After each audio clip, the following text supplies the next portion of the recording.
Punk calls out TKO. He said something pretty crazy.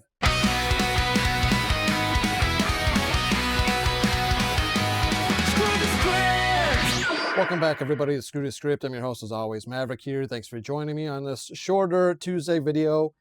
It's mainly going to be about two big topics, one for WWE and then one for AEW, which I'll get to second.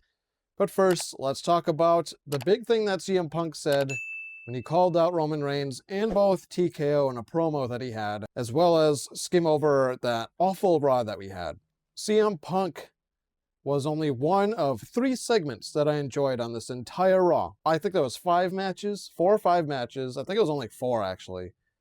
All 4 of the matches, I think, were complete ass. I didn't like any of them, so I'm not even going to bother talking about any of them. The only one that was somewhat okay was the 6-man tag with Javon and the 2 others that are going to be in the ladder match. But I could have done without it. Their matches in WWE, especially the Road to WrestleMania matches, you think that they would be really good, hyping up the fans. But no, they're not. They're really cookie cutter, copy paste, repeat matches that are really, really bland and boring. And you have E-stands that say, oh, well, but you shouldn't have a pay-per-view quality match on a Raw or a SmackDown. Maybe it's because your wrestlers are incapable of doing that, unlike AEW wrestlers. AEW wrestlers will have pay-per-view quality matches on a random-ass episode of Dynamite. They'll give you that shit for free because their wrestlers are capable of it. Let's be honest with ourselves. CM Punk in his late 40s now, he is not capable of it. Everyone that's in the main card right now, gunning for one of those 2 titles in the main events for WrestleMania, aren't capable of it.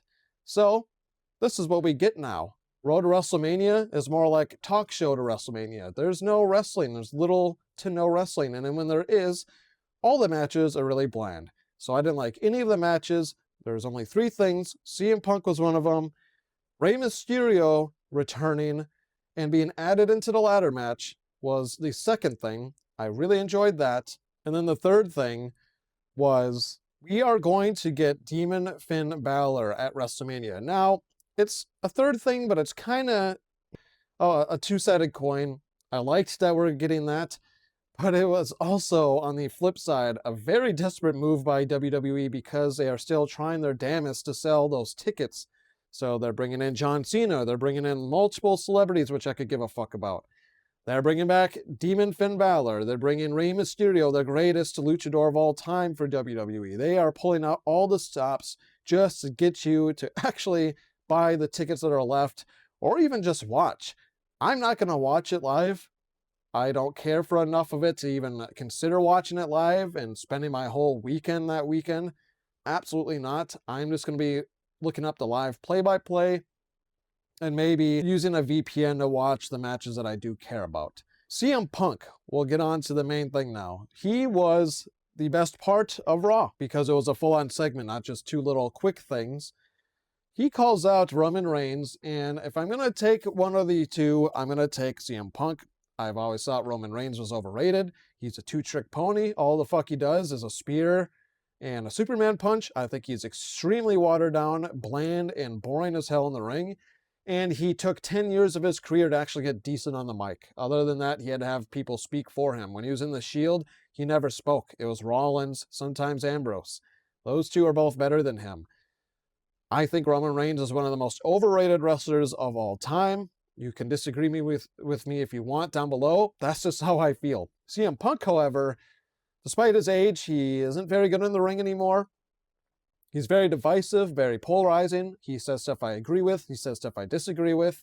You got all the stuff that happened in AEW, all this and that. Sure, a lot of negatives with him, but a positive with him is he can fucking talk.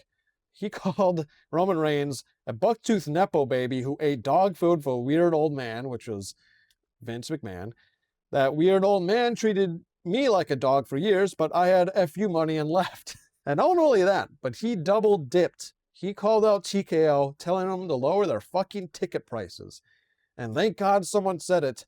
I want to say this may have been off script because both him and Cody Rhodes recently, I feel like, kind of went off script He calls out TKO saying to lower the prices. You had Cody Rhodes this past Friday Night SmackDown come out basically unannounced and wing it, essentially, is what he did.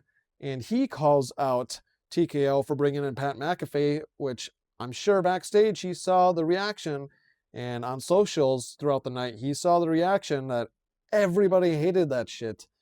And a lot of people have hated the TKO prices for tickets. So both their top stars that are the champs right now are calling out TKO. That is a huge problem that just cannot go unnoticed. Now on to AEW stuff for the remainder of the video. The big news, unfortunate news as well.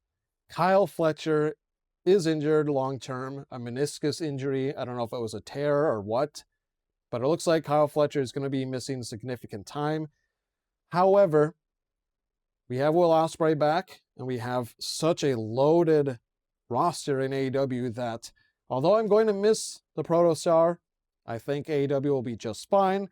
It is going to sting a little bit that we won't see him for All In, because I really wanted him to have a great match in All In. He is not likely going to have that now, but just wanted to report that quick. Kyle Fletcher is out.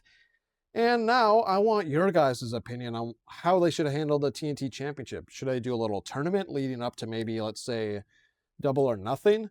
Because Dynasty is next weekend, so it's too early to do that. It's too late, rather, I should say, to do something for Dynasty. I think after Dynasty is done, they should do a tournament to get 2 finalists, and then they can battle it out at Double or Nothing to see who takes that vacant TNT Championship. Because we all know at some point Kyle Fletcher is going to have to come out and vacate the title. We had a tease real quick. I wanted to bring this up. Johnny Gargano posts what happens now after he went to NXT, challenged for the title, lost. And you got Tommaso Ciampa right down there. Is this just a little tease, a little fun with the fans, or are we going to see DIY at some point reunite in AEW? Let me know down below if you would like to see that as well. Sean Ross Sapp has confirmed that Jericho signed a new AEW deal, speaking on his Q&A. It's going to be a multi-year deal. He's going to be with AEW for the foreseeable future.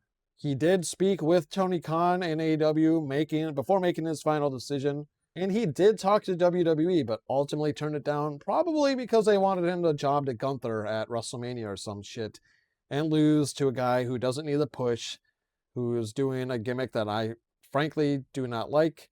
I hope it doesn't continue, but I'm seeing rumors that it could be Rey Mysterio next, Brock Lesnar, Randy Orton, a whole list of legends for one guy who's just a bunch of chops and looks like Gru from Despicable Me.